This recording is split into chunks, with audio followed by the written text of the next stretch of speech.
بسم اللہ الرحمن الرحیم۔ اب یوسف علیہ السلام کے قصے میں جب یوسف علیہ السلام کے بھائیوں نے ان کو کنویں میں پھینکنے کا فیصلہ کر لیا تھا، ان کے لیے ایک بہت بڑی مشکل تھی، اور وہ یہ تھی کہ یعقوب علیہ السلام کبھی بھی یوسف علیہ السلام کو ان کے ساتھ باہر جانے کی اجازت نہیں دیتے تھے۔ بلکہ یہاں سے آپ کو یہ بات سمجھ آئے گی کہ یعقوب علیہ السلام کے 10 بیٹوں میں حسد شروع کہاں سے ہوئی، اور آپ کو مزید یہ بات سمجھ آئے گی کہ یعقوب علیہ السلام اپنے باقی 10 بیٹوں کو اگنور نہیں کر رہے تھے۔ وہ اپنے پیار میں یوسف علیہ السلام کی طرف بائسڈ نہیں تھے، بلکہ وہ ایک اچھے باپ ہونے کے ناطے اپنے تمام بیٹوں کو اتنا ہی پیار و محبت دے رہے تھے۔ ان کے 10 بیٹوں میں حسد صرف اس لیے شروع ہوا کیونکہ یعقوب علیہ السلام یوسف علیہ السلام کو اپنے 10 بھائیوں کے ساتھ باہر کھیلنے کی اجازت نہیں دیتے تھے۔ صرف اس چیز کی وجہ سے ان 10 بیٹوں میں یہ فیلنگ آنا شروع ہو گئی کہ ہمارا باپ شاید یوسف سے زیادہ محبت کرتا ہے۔ اب اگر ہم میں سے ہر انسان تھوڑی دیر کے لیے سوچے، یعقوب علیہ السلام کا فیصلہ غلط نہیں تھا۔ پہلی تو یہ بات ہے، وہ جانتے تھے کہ ان کے 10 بیٹوں میں اور یوسف علیہ السلام میں عمر کا بہت فرق ہے۔ وہ 10 بیٹے بڑے ہیں، جوان ہیں، خود اپنا خیال رکھ سکتے ہیں، لیکن اس کے مقابلے میں یوسف علیہ السلام جو صرف 6 سال کے تھے، وہ خود اپنا خیال نہیں رکھ سکتے تھے۔ اور اس کے علاوہ ان 10 بیٹوں نے خود ہی اپنے رویے سے یہ چیز ثابت کر لیا تھا کہ وہ یوسف اور بنیامین کو اپنے بھائیوں جیسا نہیں سمجھتے تھے۔ لہٰذا ظاہری بات ہے، یعقوب علیہ السلام کو اپنی ذمہ داری کا احساس تھا۔ وہ یہ جانتے تھے کہ باپ ہونے کے ناطے ان کے اوپر ذمہ داری ہے کہ وہ بچے کی حفاظت کرے۔ ان کے باقی 10 بیٹے تو اپنا بھی خیال رکھ سکتے تھے، بلکہ ایک دوسرے کا بھی بہت زیادہ خیال رکھتے تھے، لیکن یوسف علیہ السلام اکیلے تھے۔ بلکہ اس کے ساتھ ساتھ آپ یہ بھی دیکھ سکتے ہیں کہ یعقوب علیہ السلام نے کبھی یوسف علیہ السلام کو منع نہیں کیا اپنے بھائیوں کے ساتھ بات کرنے سے، کھانا کھانے سے، کھیلنے سے۔ وہ صرف یہ کہتے تھے کہ یوسف علیہ السلام دور نہ جائیں، کیونکہ اگر وہ دور چلے گئے اور خدا نہ خواستہ کچھ ہو گیا تو یعقوب علیہ السلام کے لیے اپنے بیٹے کی حفاظت کرنا مشکل ہو جائے گا۔ اب ظاہر ہے یہ ایک بہت عام سی چیز ہے جو کوئی بھی انسان سمجھ سکتا ہے، لیکن اس وقت ان 10 بھائیوں کے لیے اس چیز کو سمجھنا بہت مشکل تھا۔ بجائے اس کے کہ وہ یعقوب علیہ السلام کی لاجک کو سمجھے، وہ حسد کی وجہ سے یوسف علیہ السلام سے مزید نفرت کرنا شروع ہو گئے۔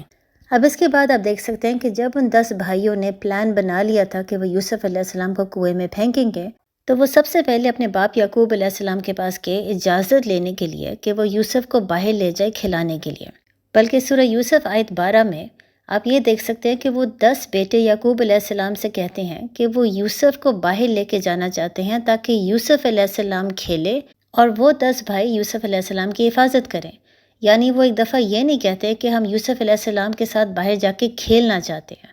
اس سے دوبارہ ہمیں وہی بات سمجھ آتی ہے کہ ان 10 بیٹوں میں اور یوسف علیہ السلام میں عمر کا بہت زیادہ فرق تھا۔ یوسف علیہ السلام تو بہت چھوٹے تھے، لیکن باقی ان کے 10 بھائی کافی بڑے تھے، ان کے کھیلنے کی عمر نہیں تھی۔ اس سے ہمیں یہ مزید بات سمجھ آ سکتی ہے کہ یعقوب علیہ السلام کیوں بار بار یوسف علیہ السلام کی حفاظت کرنے کی کوشش کر رہے تھے۔ تو جب ان کے 10 بیٹوں نے یعقوب علیہ السلام سے اجازت مانگی تو یعقوب علیہ السلام نے جواب میں ان کو یہ بتایا کہ ان کو اس چیز کا ڈر ہے کہ وہ آپس میں اتنے مصروف ہو جائیں گے کہ جب ان کی توجہ یوسف سے ہٹ جائے گی تو ایسا نہ ہو کہ ایک بھیڑیا آ کے یوسف کو کھا جائے۔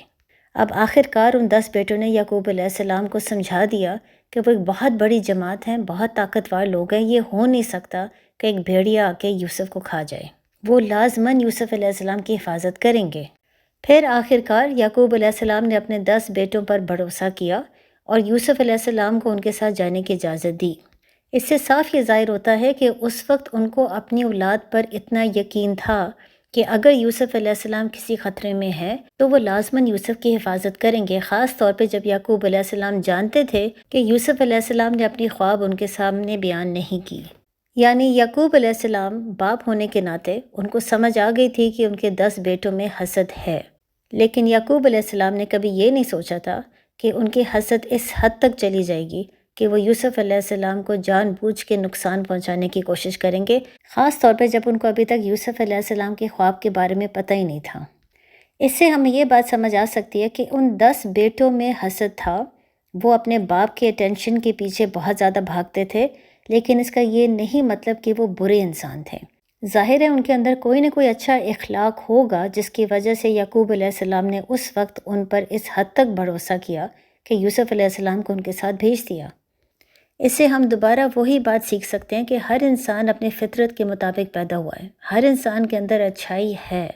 کوئی بھی انسان فطرتاً طور پہ برا نہیں ہوتا، لیکن شیطان کے وسوسوں کی وجہ سے وہ برے کام کر جاتا ہے،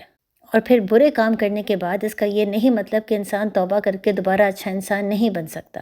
اس کا یہ نہیں مطلب کہ انسان کی نیچر ہی بدل جاتی ہے اور وہ پھر ایک برا انسان بن جاتا ہے۔ ہر انسان اپنی فطرت کے مطابق پیدا ہوتا ہے، لہٰذا ہر انسان کے اندر اچھائی ہے، لیکن فیصلہ اس کا ہوتا ہے کہ اس نے اچھا کرنا ہے یا برا۔ لہٰذا اس قصے میں ہم یہ بات سمجھ سکتے ہیں کہ کبھی کبھی اچھے انسان، اچھے لوگ بھی حسد کی وجہ سے بہت برے کام کر جاتے ہیں۔ لہٰذا دن میں آپ جتنی مرضی دفعہ اچھے کام کریں، نیک اعمال حاصل کرنے کی کوشش کریں، ہمیشہ خبردار رہنا بہت ضروری ہے۔ شیطان کے وسوسوں کی وجہ سے اچھا انسان کبھی بھی برا کام کر سکتا ہے۔ یعقوب علیہ السلام کے وہ 10 بیٹے برے انسان نہیں تھے، لیکن ان کے اندر ایک بہت بڑی کمزوری تھی۔ وہ بار بار باپ کے اٹینشن کے پیچھے بھاگتے تھے، جس کے بارے میں شیطان جانتا تھا، اور شیطان نے وہی وسوسے استعمال کیا تاکہ ان کے اندر حسد آئے اور وہ حسد کی وجہ سے برے کام کریں۔ پھر اب اس کے بعد قصے میں دیکھ سکتے ہیں کہ آخر کار اپنے پلان کے مطابق جب ان 10 بھائیوں نے یوسف علیہ السلام کو کنویں میں پھینک دیا تو اللہ نے فوراً یوسف علیہ السلام کی مدد کی۔ اللہ نے الہام کے ذریعے یوسف علیہ السلام کے دل میں یہ بات ڈال دی کہ ایک وقت ضرور ایسا آئے گا جب وہ دوبارہ اپنے بھائیوں کے سامنے آئیں گے اور وہ اس موقع کے بارے میں ان سے پوچھیں گے۔ اس سے آپ کو دوبارہ وہی بات سمجھ آئے گی کہ اللہ کسی بھی انسان کے اوپر اس کے برداشت سے زیادہ بوجھ نہیں ڈالتا۔ لہٰذا یہاں پر اللہ جانتے تھے کہ ایک چھوٹا بچہ جب کنویں میں بالکل اکیلا ہوگا، اس وقت رو رہا ہوگا، پریشان ہوگا، اندھیرا ہوگا، اس کے لیے اس امتحان کو برداشت کرنا بہت مشکل ہوگا۔ لہٰذا اللہ نے الہام کے ذریعے یوسف علیہ السلام کے دل کو فوراً مضبوط کر دیا اور ان کو یہ بات سمجھا دی کہ ایک نہ ایک دن وہ بھائیوں کا سامنا کریں گے، ان کے دوبارہ بھائیوں سے ملاقات ہوگی اور وہ اس دن کے بارے میں ان سے پوچھیں گے۔ یوسف علیہ السلام یہ نہیں جانتے تھے کہ کیسے ہوگا اور کب ہوگا، لیکن ان کو یقین تھا کہ ہوگا ضرور۔ بلکہ ہم سارے لوگ اس سچویشن کو بہت اچھی طریقے سے سمجھ سکتے ہیں۔ کبھی کبھی ہمارے ساتھ بھی ایسا ہوتا ہے کہ ہم بہت غمگین ہوتے ہیں، پریشان ہوتے ہیں، اپنے آپ کو بالکل اکیلا محسوس کر رہے ہوتے ہیں، اور پھر اچانک کسی وجہ سے ہمارے اندر پازیٹیوٹی آ جاتی ہے، ہمارے اندر ایک عجیب سی فیلنگ ہوتی ہے کہ سب کچھ ٹھیک ہو جائے گا۔ ہم یہ نہیں جانتے کیسے ہوگا، کب ہوگا، کس کے ذریعے ہوگا، ہم صرف یہ جانتے ہیں کہ انشاءاللہ اللہ ہمارے ساتھ ہے، سب کچھ ٹھیک ہو جائے گا۔ اس وقت اللہ الہام کے ذریعے ہمارے دلوں کو مضبوط کر رہا ہوتا ہے، ہمیں سمجھا رہا ہوتا ہے کہ ہم ہمت نہ ہاریں، ہم شیطان کے وسوسوں کی وجہ سے گھبرا نہ جائیں۔ ہم یہ نہ سوچیں کہ اب زندگی ختم ہو جائے گی، آگے کچھ بھی نہیں ہے، کوئی بھی انسان، کوئی بھی ایسی چیز نہیں ہے جو ہماری مدد کر سکے، کیونکہ اللہ پہلے سے بھی تھا، ابھی بھی ہے، اور اللہ ہمیشہ ہمارے ساتھ رہے گا۔ اور ظاہر ہے جب اللہ آپ کے ساتھ ہے تو پھر اور کسی کی ضرورت نہیں ہے۔ السلام علیکم۔